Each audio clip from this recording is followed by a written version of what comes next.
Welcome, everyone. I am Southern Belle 74, and this is the live stream that I normally do on Sundays called Unsolved Missing and a Broken Justice System. Shout out to Shakila, the hardest working moderator on these YouTube streets. I hope you guys have had a wonderful week. Looking forward to starting a new week. I've been gone for a couple of weekends. I had to take some personal time off, but I'm back now. And so we're going to do the first story is concerning an unsolved missing. Police say that a woman was kidnapped. This happened in Atlanta off of Joseph E. Bone Boulevard.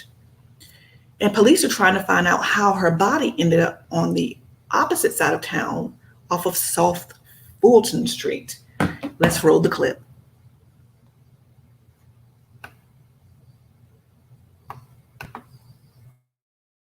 Developed quickly today, the search for Fort Bend County mother missing since Friday night after 3 days with very few clues.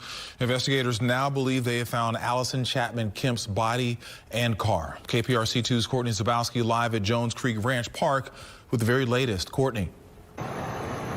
Yeah, Keith, we are at the park, and right behind me, that is Jones Creek. That is where investigators say they found Allison Kemp's car. It's a car that was at the center of a desperate search for a mother of two young boys. Allison Kemp's white 2020 Acura spotted this morning in Jones Creek, a creek that sits along Farm Road 359, a route investigators believe Kemp took as she left a Katie restaurant and headed home to Richmond. They received a phone call that somebody observed the vehicle in the water, in the body of water, and that's why we're here. Law enforcement, friends, family, and strangers had been searching for the 41-year-old since Friday night when she disappeared. After dinner with friends, she called them on the way home, according to Tim Miller with AquaSearch, and told them she was in water. A ping from her cell phone was tracked to this area. Since they have started this investigation on Friday, there is a lot of information that they've received or that they've learned through family and friends. Investigators say they found a woman's body inside the car. At first, some suspected foul play, but at this point, investigators don't believe that's the case. It had been raining here for several days. Usually whenever it floods, the water rises pretty high, and then whenever it's the sun or it stops raining, then it'll go down. And the water did recede. That's when they saw the top of the car. We are waiting on the medical examiner to make a positive identification. We're live in Fort Bend County. Courtney Zabowski, KPRC 2 News. Okay, guys, the rest of the stories this evening are going to be focused on children. I just wanted to do a missing because it is called Unsolved Missing. So that was the Unsolved Missing story. The next couple of stories are going to be concerning children.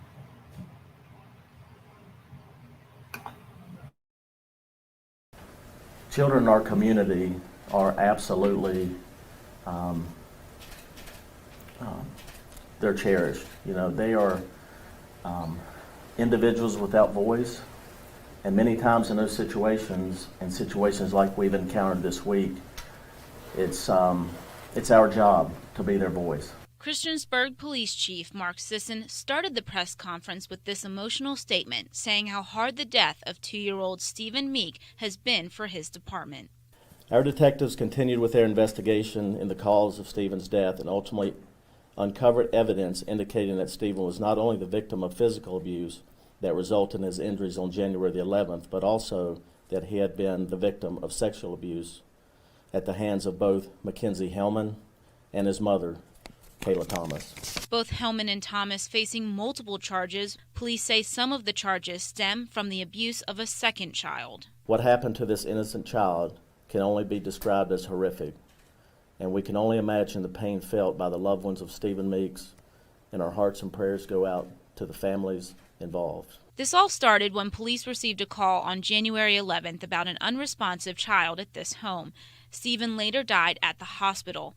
Further investigation showed Stephen was physically and sexually abused. For how long, police would not comment on specifics, but did say the evidence was horrific. It's going to shock the community. I mean, it's a tragic event, and when I say brutal, blunt force trauma, that's exactly what I mean. Police say they are still investigating this case and the charges could be upgraded. They say their next steps are to work with the Commonwealth's attorney to bring justice for this little boy. We have worked some very tough cases involving children, but this is one that is going to impact us greatly, and also this community. Memorial services for Stephen have been scheduled for Saturday at 4 at the Bauer Funeral Home Chapel in Pulaski. Sophia Borelli, WFXR News.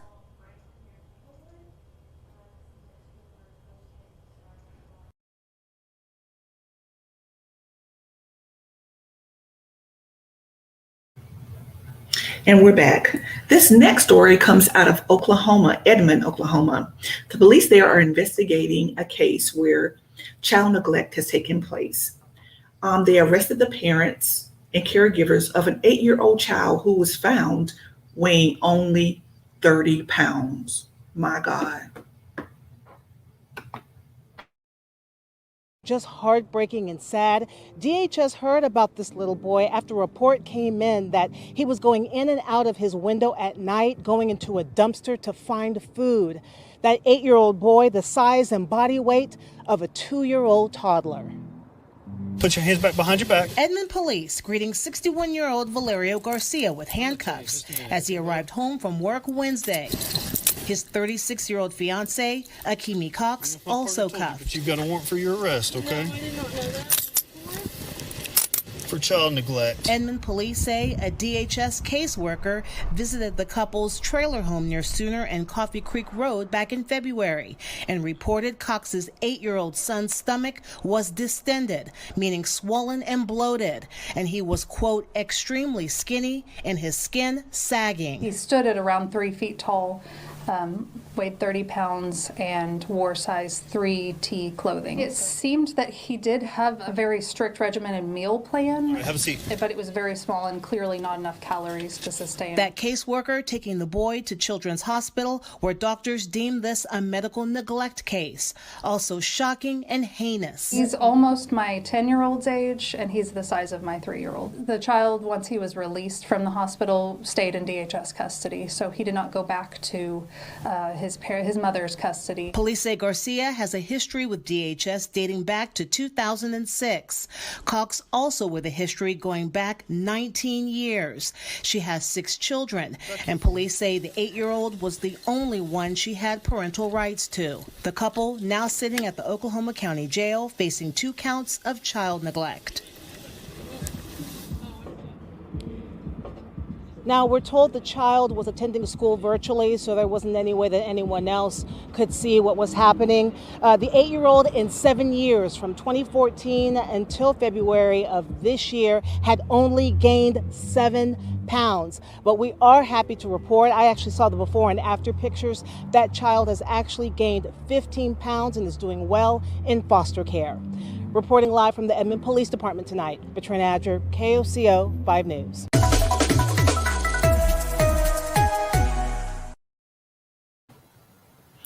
I was truly at a loss for word. I couldn't believe that story. I had to literally see it for myself. They actually had pictures. I didn't want to put the pictures up there because I believe in privacy rights for children. And the pictures were so disturbing. No child should have been that tiny. He didn't even look healthy. It's just sad. That's why I'm going to continue to advocate for those who cannot defend and speak for themselves. Please, guys, if you see a child that looks like they're being neglected, nobody's saying you have to give your name. You can be anonymous. Call the child abuse hotline. If you see something, say something, because it could cost the life of that child. It's so important, guys. This next story comes out of Virginia.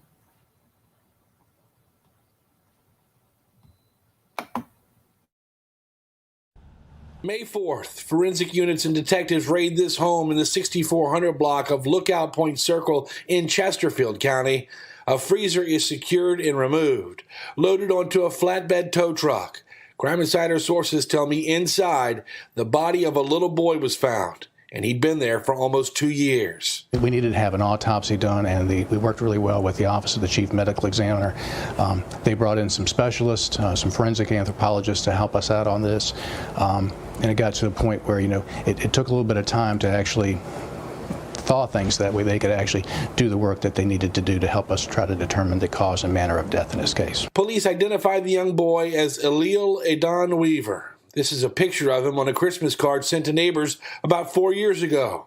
His parents, 49-year-old Cassine and 48-year-old Dina Weaver, have been arrested and charged with conspiracy to conceal a body and failure to render aid to a child. I anticipate, the final autopsy result hopefully coming out in the next few weeks. At that point in time, we'll sit down with the Commonwealth Attorney's Office and have a comprehensive review of everything we have at that point, and take a look at the final autopsy reports and make a determination then if more charges or additional charges are appropriate. CI sources tell me Dina had been threatened by her husband. Those same sources add family members were told to refer to him as my lord. CCPD confirms domestic problems between the two. Cassine also charged with domestic assault and malicious wounding of his wife. It's a difficult case for anybody to have to work on something like this. So what exactly happened to the boy? It's part of an ongoing investigation. CI sources tell me there were several times Dina was at work and had to go home because Elil was unresponsive. Heartbreaking for those who knew him in this Chesterfield waterfront community. Many of us are parents too, and you see something like that. I think it certainly can take a toll on you. But I'd like to think that we do our job very professionally, and we're able to stay focused on what the mission is here, and keep things in their space. But at the end of the day, those things do take a toll on you. So we do offer peer support and other counseling to our people here, just to make sure that if there's anything that they need to talk about. Okay, guys, and this last case comes out of Kansas City. Prosecutor's office. This is a story you'll see only on KCTV 5. At 5, we told you the story behind the death of a 5-month-old baby girl. Now at 6, KCTV 5's Leslie Aguilar is back with a look at what could happen to the man charged in this heartbreaking case. Leslie? Brad, right now the man accused in this case is behind bars, charged with child abuse causing physical injury. At the time that he was charged with that crime, the child was here at Children's Mercy Hospital fighting for her life. Well, she died 1 week ago today, so now the prosecutor's office is reviewing this case and new charges could come. 22-year-old Kennedy Johnson is beside herself with grief and guilt. I just made a mistake of letting someone come into her life that I didn't know enough. She lost her daughter Carson 1 week ago today when she reached 5 months old. Carson was about 3 months old when Johnson woke up on Super Bowl Sunday, alarmed the baby didn't wake up to eat in the night. When she got to her crib, little Carson was unresponsive. When I was a baby and as a little kid, that's what I used to do, was stop breathing in my sleep, so I had to get my tonsils removed to prevent me from doing that. So I thought that's what was going on with her. Doctors quickly found something more alarming: multiple skull fractures, brain swelling, and rib fractures that were already weeks into the healing process. He pretty much was abusing my daughter for all those weeks, and you couldn't tell. She had no bruises on her. She was perfectly pretty baby, cheerful, always smiled. This man, 23-year-old Jeremiah Ivy, is charged with child abuse causing physical injury. Johnson says she met him online before her daughter was born. She searched for him on CaseNet, but he had given her a fake name. She says he had fooled her in many ways. He just was a true gentleman. Like, you would never think that was him. Like, he did everything that you would want in a man. Now she hopes he goes to prison and never gets out, and that other mothers can learn from her pain. I just hope people are aware of who they let around their children. It's really sick out here in the world. Yeah. Really sick people. Now, Johnson said had she known Ivy's real name, she would have looked it up and seen that he had previous domestic assault charges and may have been more careful. Reporting live at Children's Mercy Hospital, Leslie Aguilar, KCTV 5 News. So sad. Leslie, thanks for the update. And I can just only imagine the guilt that she feels. I'm telling you, there are really, really predators and just evil people in this world. So just count your blessings if you're, around safe, sound people. Just be grateful. I know I am. Okay, guys, we're going to close out. Please, if you get a chance, stop by my page. I have a variety of different things. I don't just do this. Celebrity news is what I really, really love and enjoy. So stop by my page and look at some of my stuff. I'm going to highlight my latest wedding video I did, and it's Marcus Houston. He just got married. And so I'm going to highlight it at the end. But before I do that, I'm going to close out with my affirmation. I am talented. I am gifted. I am beautiful. I am enough. Self-love is the best love. If you don't love yourself, how can you love someone else? You guys have a phenomenal rest of your week. And don't forget to stop by my page, Southern Belle 74, where I give you the latest in celebrity and entertainment news. Have a blessed night, everyone.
Okay, everyone, take care.